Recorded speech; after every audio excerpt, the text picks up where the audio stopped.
Alright, so the next thing is we're going to bring in our house. What I might do first is just move out my elevation markers. So I'm just going to select everything, filter, to make sure that they are in there. Cool, so in there somewhere. If I move, they're down here. So I will just delete the section, I don't need it. And the markers, I have one here. So this one. Just click and drag, move it over here. This one, oh, not that. Select it and move it to here. This one over here. Remember, because I pinned everything, it's not going to move. So I can find my other elevation marker and drag it over here. So, making sure I get them all. Beautiful. Alright, so let's come back. We're going to bring in our house. So insert, we're going to link the Revit file. I'm going to take a 2-story house. You can take your structural file, it's up to you.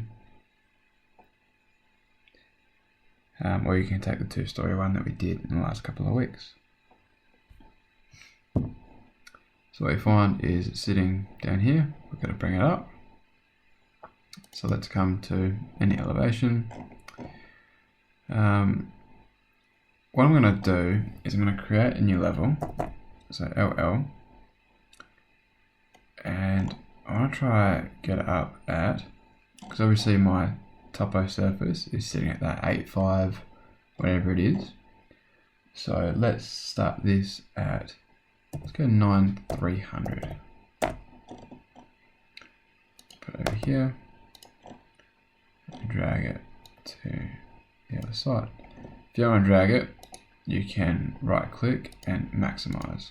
That gets to one side and the whole way through. Alright, so now how am I going to bring this up? Well, select my link, move. So it doesn't matter, this line here is the ground floor. I'm going to make the ground floor up here now to there. Alright, so this one here is going to be my finished floor level. So these markers here, so these 2 levels, effectively I can just delete them now, I don't really need them for anything.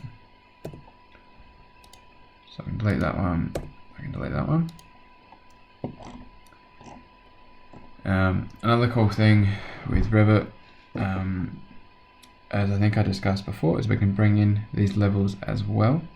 If I collaborate, I can copy and monitor, select a link, select my linked Revit architectural, copy, or what levels do I want? If I want the ceiling level, I click on it. Alright, this being black here, it shows it. I can grab this finished floor level, so I now have a new floor level, grab the ceiling level, and I can grab my top floor level. If I want to, I can monitor these as well. 1, 2, 3, finish. So by monitoring these levels, if I come into the architectural and change it, it will now alert me here. But now I have these levels sitting through. Alright. Okay. Level 2 is obviously here, which is this finished floor level.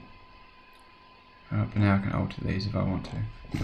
Alright, anyway, not the point. So let's come to our level 2.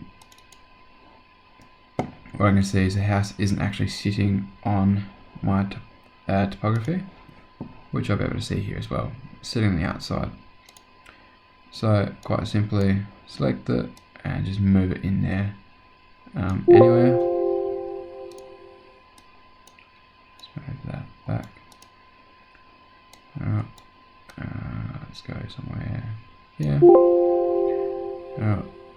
obviously because I've monitored it, it's going to tell me, hey, you're moving something that you've asked us to look at.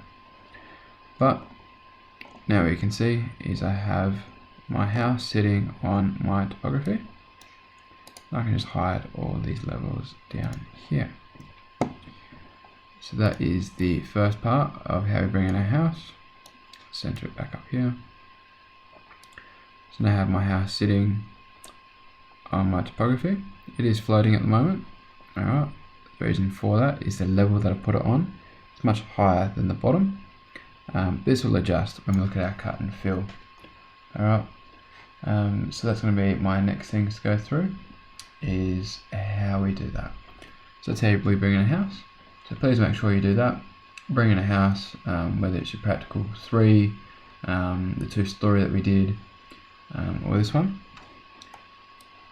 or even your practical 2, and then we'll come through and do the cut and fill in the next recording.